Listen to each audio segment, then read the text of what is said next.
Olá pessoa humana, me chamo José Carlos Carturan Filho e sou diretor de desenvolvimento da Eleven Treinamentos. Estou passando aqui para dizer que esse vídeo que você assistirá em poucos segundos está contido na trilha de aprendizagem de neuromarketing e comportamento do consumidor, uma trilha bem dinâmica e interativa, que fará com que você agregue conhecimentos e competências àquilo que você já faz. Para adquirir essa trilha, basta você acessar a Elevenflix, o nosso streaming voltado a desenvolvimento humano, e a Eleven Academy, a nossa universidade corporativa que você pode acessar independentemente da sua empresa. Como fazer isso? As descrições estão aí abaixo do vídeo. Um abraço e até mais. Sons, aromas, imagens, combinações, experiências, marcadores somáticos. Do que será que estamos falando? Simples, estamos falando sobre neuromarketing. Neuromarketing é a mistura entre neurociência e marketing, que tem como principal objetivo entender o que faz um consumidor preferir uma marca, comprar ou não um produto e até mesmo se tornar um cliente fiel daquela marca. Iniciado na Holanda na década de 90 e bastante aperfeiçoado nos Estados Unidos posteriormente, tal linha de estudos tem sido muito utilizada, principalmente em tempos recentes, no sentido de compreender como funciona o processo de decisão dos clientes, cada vez mais difícil de ser mapeado. Imagine, por exemplo, a seguinte situação: um teste cego. Como é chamado o tipo de teste em que o consumidor não vê e não sabe qual produto está experimentando. Há dois refrigerantes, A e B. Então o entrevistador pede ao participante que dê um gole no refrigerante A e outro no refrigerante B.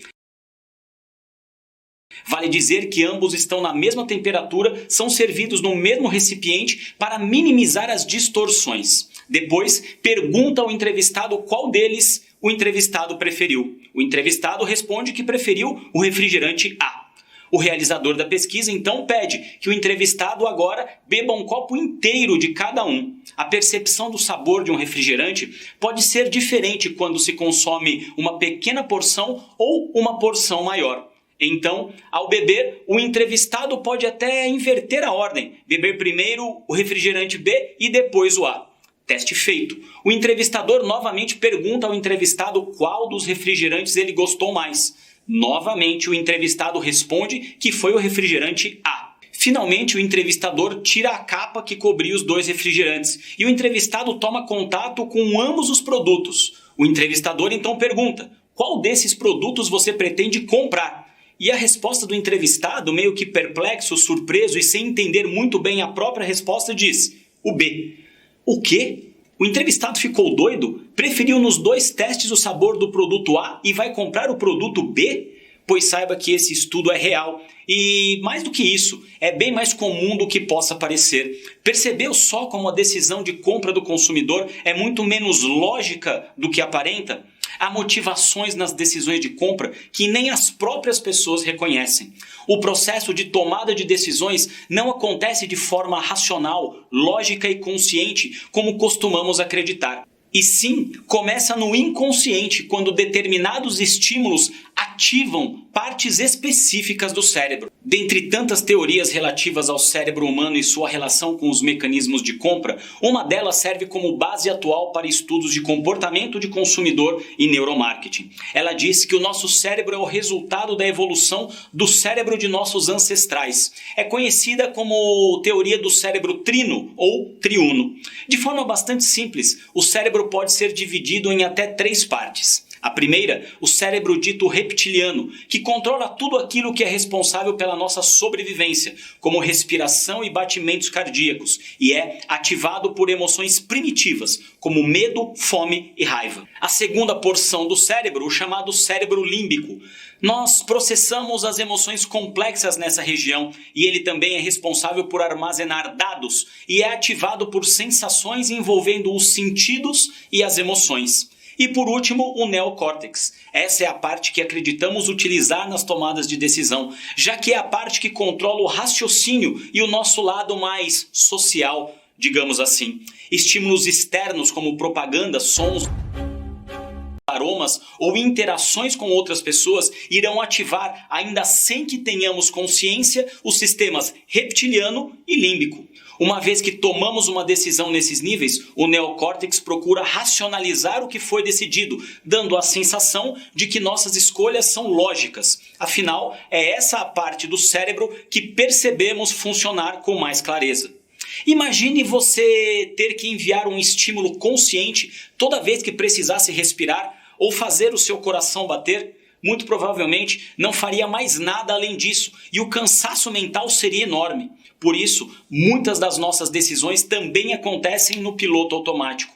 Conhecendo melhor o funcionamento do cérebro, é possível, através do neuromarketing, usar estratégias de marketing que acionam justamente as partes relacionadas às emoções, ao cérebro reptiliano e ao cérebro límbico. De modo mais abrangente, podemos dizer que o neuromarketing não é uma estratégia de marketing, mas sim uma maneira de estudar o comportamento humano através do entendimento do processamento de informações pelo nosso cérebro. E somente a partir dos dados obtidos é que são criadas estratégias e táticas mais eficientes para oferecer nossos produtos e serviços ao cliente. Os estudos de mercado e pesquisas mostram apenas a ponta do iceberg, pois nosso sistema nervoso usa um filtro para validar nossas escolhas, tirando assim a necessidade de reflexão a cada tomada de decisão. Portanto, em uma pesquisa de mercado, você terá a resposta sobre aquilo que as pessoas acreditam que as influencia, mas na verdade, esse é apenas o neocórtex falando, e como já vimos, não é ele quem manda de verdade nas nossas tomadas de decisão. O neuromarketing inclui a neurociência, usando diagnósticos por imagem, como a ressonância magnética funcional, para descobrir quais estímulos afetam qual parte do cérebro e como essa resposta pode ser relacionada ao comportamento desejado.